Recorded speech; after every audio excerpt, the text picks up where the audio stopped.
Hey, Taylor Elwood here, and welcome to the Men's Mysteries podcast. Today's topic is a bit of a controversial one because I'm talking about the experience of men being abused by women, and this is pretty much an invisible topic that isn't talked about very much.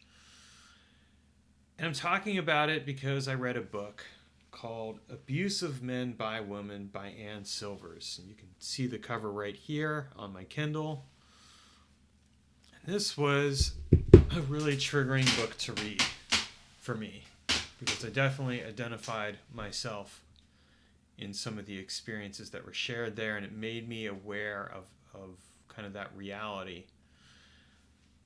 And I want to first make a disclaimer. I think it has to be said when I make this episode.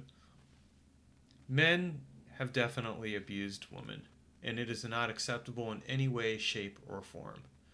And the fact of the matter is that men every day do a lot of actions or say a lot of things where they don't even recognize the impact of their words and actions on women and how unsafe they make women feel.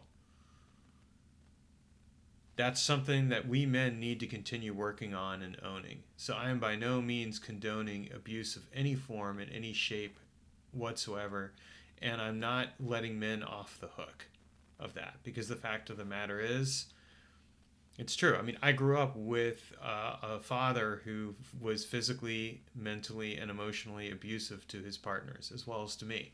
So I definitely know that that is a reality, and I acknowledge it. And so I say that for anyone watching this, but I also think it's important to bring out the reality that men can experience abuse too, and that it can be an experience that is very traumatizing. When I read this book, I was reading it in part because, as a men's coach, one of the things that I need to be able to do is to be able to recognize, certain patterns of behaviors and things like that that may come up in working with my clients. I need to be able to spot and be able to call out that kind of awareness. And the thing of it is that sometimes men will honestly not even recognize the ways that they are being abused. And I'm not even talking about like the obvious form of like physical abuse, such as somebody slapping you or grabbing you and shaking you or stabbing you with a knife or something like that. That definitely happens, and that's not an acceptable form of behavior. I'm also talking about mental and emotional abuse, sexual abuse, uh, different things along those lines that can occur, financial abuse as well. Um, you know, and the reality of the matter is that unfortunately, really, human beings in general have a capacity to be cruel and harsh toward each other. When I read this book, I really had to sit with how much I identified with some of the stories that were told. And I had to look at the fact that I was really going all the way back to my experiences of childhood. I mean, I remember my stepmom grabbing me and shaking me. I remember her being like becoming very cold and cruel toward me, as a kid. Um, and some of it was a response to stuff that happened in my family that had nothing to do with me, but because I was the person that was left there, that's what ended up happening. So, and because she was also dealing with a very stressful situation herself, living with my father. So that's kind of a reality there that I look at, and then I look at like even with my mom, I love her and we have a great relationship, and yet there are at least a couple of incidents I can think of where the behavior would basically fall in the realm of abuse. And I'm not talking about like go to your room, you're grounded. I mean that's like when you're a kid growing up. Sometimes there is kind of like appropriate boundaries and limits that have to be set, and that's kind of a reality of life. No, what I'm talking about is the experience of having all my books boxed away because I was I was considered to not be social enough. And so it was like, oh, well, we're going to force you to be social, which didn't work at all and really ended up being a somewhat traumatizing event. Or later on, having some of my books burned because I didn't share the same spiritual beliefs that she did, and I needed to live at that house, and I had to make that choice. Fortunately, she and I have worked through that stuff, but still, it's something that stands out to me. And here's the thing: at the end of the day, I have done that work with her. And I've done a lot of work to create a really healthy and loving relationship with her. I don't consider myself a victim in that regards because I've done that work. And I'm doing a lot of work right now on healing my wound around my stepmom. I may never end up talking with her again, but I've realized that wound has replicated itself out in the relationships that I've had in my life. And I think a lot of times that, and I want to say, when I say this, I'm not saying this as a victim blaming thing or anything like that. I'm saying this as a way to recognize awareness around relationships, is that sometimes we end up dating our parents. We end up trying to find healing through the people that we date or get involved with romantically, because those are the closest equivalents to having a parental relationship in a weird kind of way. And obviously it's not the same, but it is very relational. When I look, there was one person I dated who basically reminded me of my alcoholic, narcissistic dad. And this was a person who told me that trying was failing, who told me, that my emotions didn't matter and that she just wanted me to care about her emotions and her experience. And was mentally and emotionally abusive. Didn't really care about anything that I had to share or what I had to say about the situation. And part of that though, part of that is that yes, that experience was abusive, and part of it I have to look at and say, well, why did I allow that? Because as one of the tenets of the sovereign's code is that what you allow is what you are responsible for. It goes to one of the core behaviors, which is responsibility. I am responsible for the life that I create. And no, this doesn't come from an individualistic perspective. Rather, it's coming from a perspective of just recognizing, like, hey, I'm a sovereign being. I make choices. I have the ability to choose. I have the ability to respond. So why did I allow myself to be in a situation with a person where that behavior was acceptable, even though it really wasn't? It wasn't acceptable behavior. I look back on that and I realize that was part of me trying to heal that relationship with my dad. That wasn't an appropriate way to go about it. That's on me. I'm responsible for that. And I'm not going to allow that kind of behavior ever again in my life. But it took me going through that to realize that. I had another relationship where, and I'd say even a couple relationships where I've had people take advantage of me financially.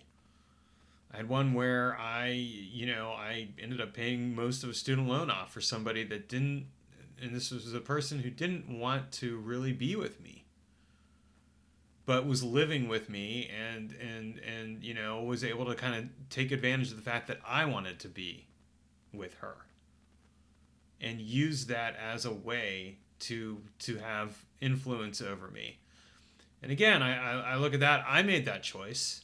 I'm not going to get that money back.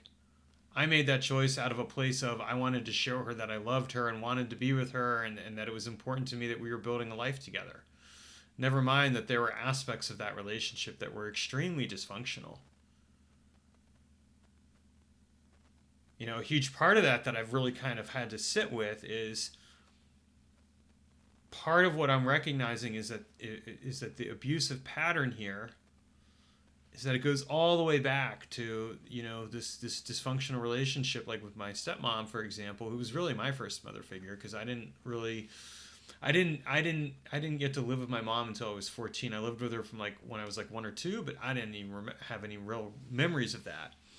So I didn't really get to. I would see her, 6 weeks out of the year and every other holiday, and that was about it. Not a lot of time at all.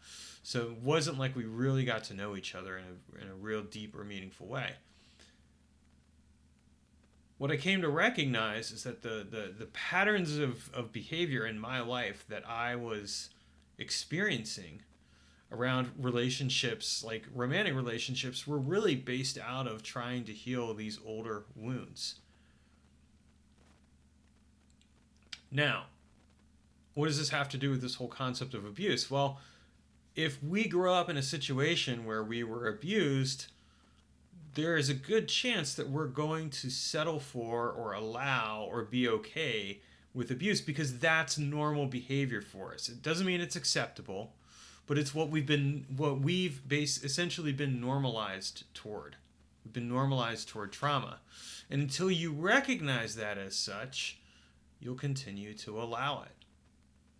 And I think that one of the big problems that I see in regards to men is that in a significant way, men don't realize that they are giving away a lot of their relational power and presence because they're trying to heal their wounds and they're going about it the wrong way. They're trying to heal them in romantic relationship. They're looking for their partner to basically be that healer. And that puts an unwanted pressure on their partner, whether that's a man, woman, or other identified gender person.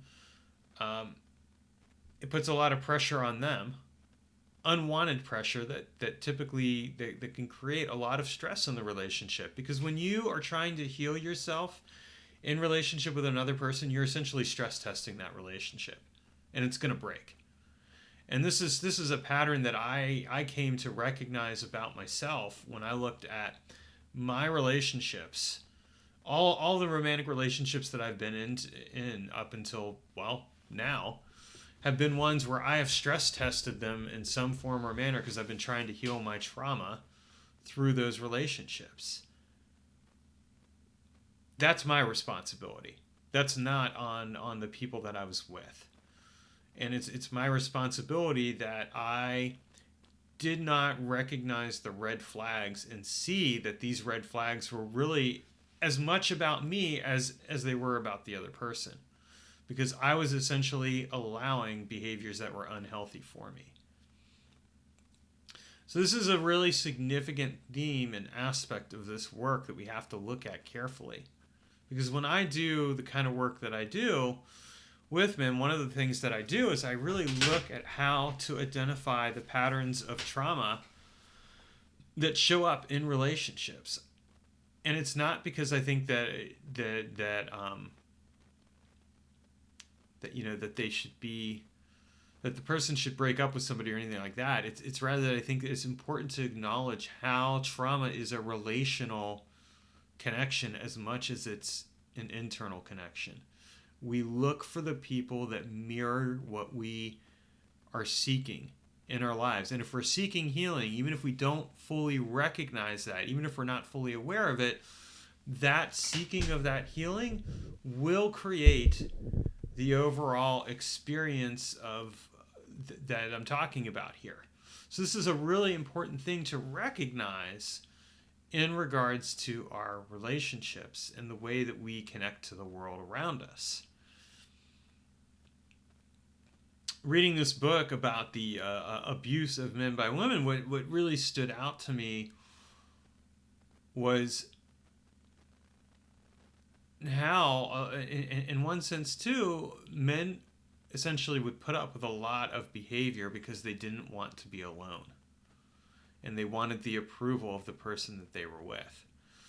And one of the key realizations that I've had in my own life, and it's one that I think more men need to have, is learn to be okay with being alone.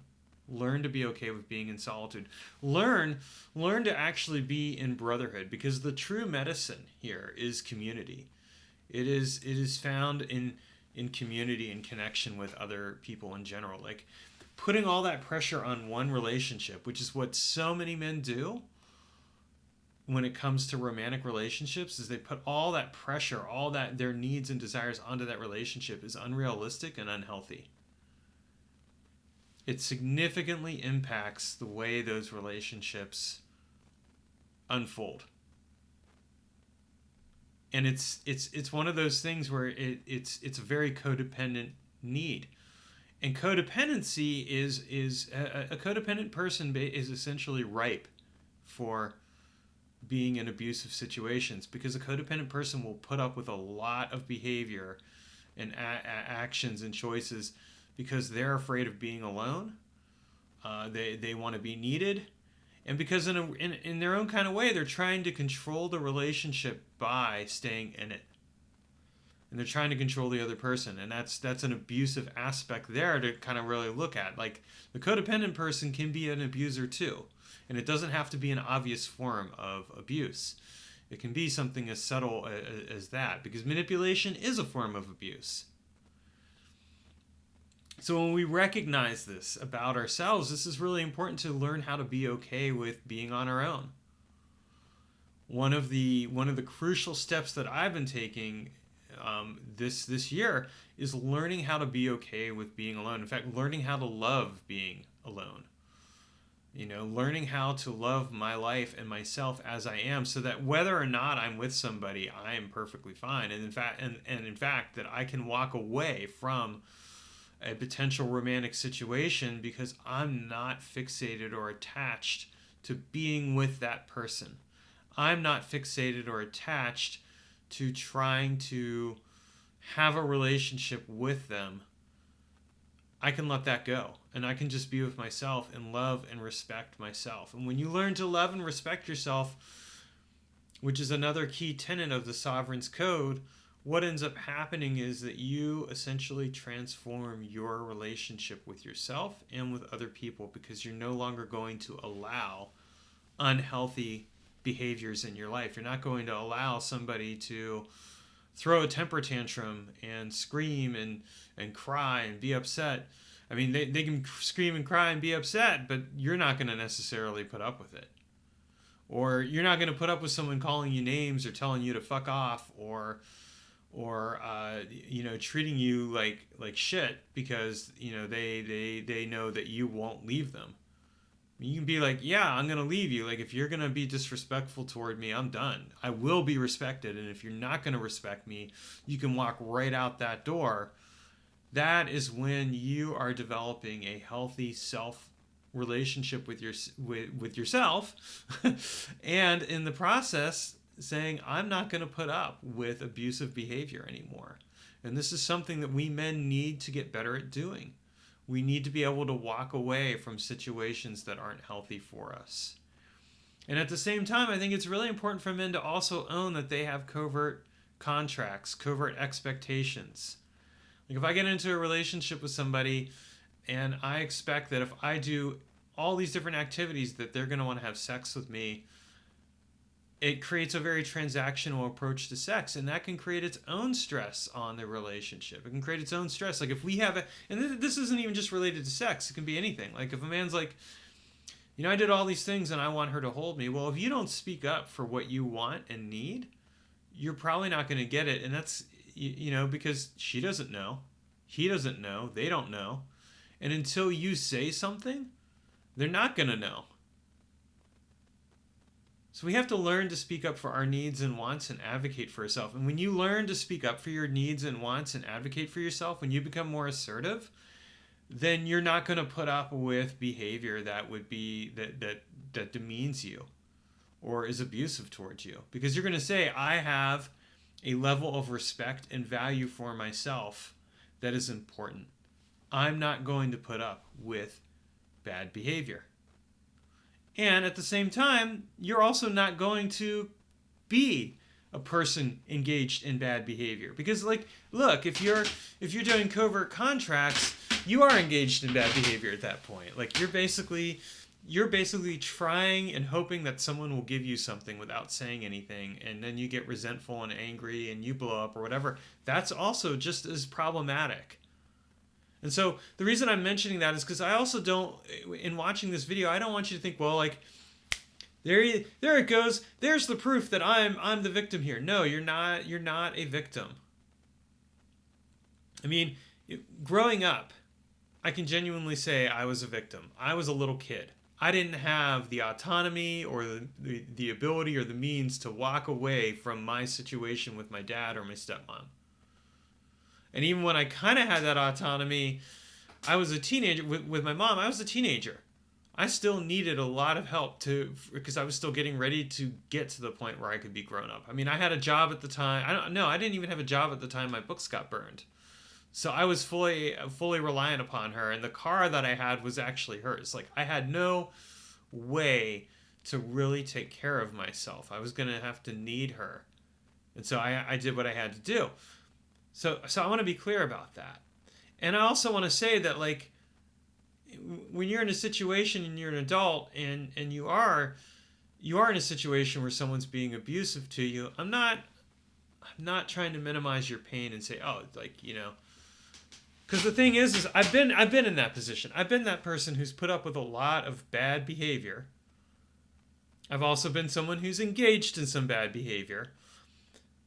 And at a certain point, when I learned to set better boundaries and was like, no, I can't do this anymore, that's when I got out. But I looked at it like, wow, what would have happened if I had just been able to say that a lot earlier? What would have happened if I had valued myself and loved myself enough to say, I deserve better? What would have happened then? And that's my point.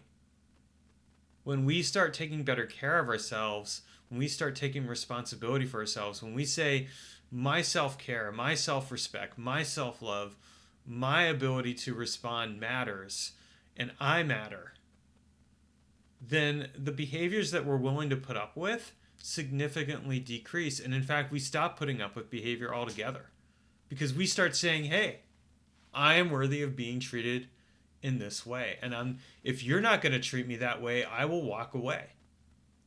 I will set a boundary. And if it continues, I will walk away. And yes, there may be some consequences. Yes, there may be an impact, but I'm not going to put up with behavior that is not respectful. I'm not going to put up with behavior that isn't. And I'm also not going to put up with behavior that comes from myself that isn't respectful. I'm not going to treat you a certain way because I'm also going to recognize where that creates problems in the relationship, where that could be considered abusive or coercive or manipulative or whatever other word we want to use. So again, I'm not letting men off the hook with this because the fact of the matter is, really, we just have to look at this as a human problem. It's not a men's problem. It's not a woman's problem. It is a problem, period. And I also want to acknowledge, too, that there is one other key point of distinction and difference. Men historically have had all the power, financially, economically, whatever, that women have not had. Men have been able to, quote unquote, walk away from a situation a lot easier than women have historically. And I think it's really important to recognize that. So I want to be very clear about that yes, I'm making this rather bold video where I'm exploring this topic and theme because I think it needs to be explored and discussed. And at the same time, I'm not letting men off the hook. Because it's equally as important that we really look at our own role and our own choices and our behaviors and how we show up.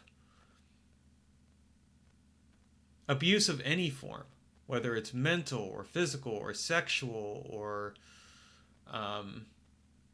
emotional, is not acceptable. And we owe it to ourselves to do the work to heal ourselves in order to become healthier, more grounded people so that we're safer for ourselves, we're safer for each other, and we're safer for the world. And that's one of the reasons I do this work, and it's why I work with men, because I want to help create a safer world. So that's my soapbox for today. I also wanted to mention that if you haven't done it yet,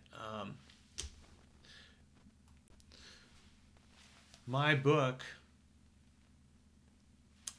The Quest for Mature Masculinity is out and available. So if you haven't picked this book up yet and you're curious about the work that I'm doing, this lays out a lot of the men's mysteries, and it shares how men can create a healthier relationship with themselves, each other, and with the people in their lives, so that the world is a safer place.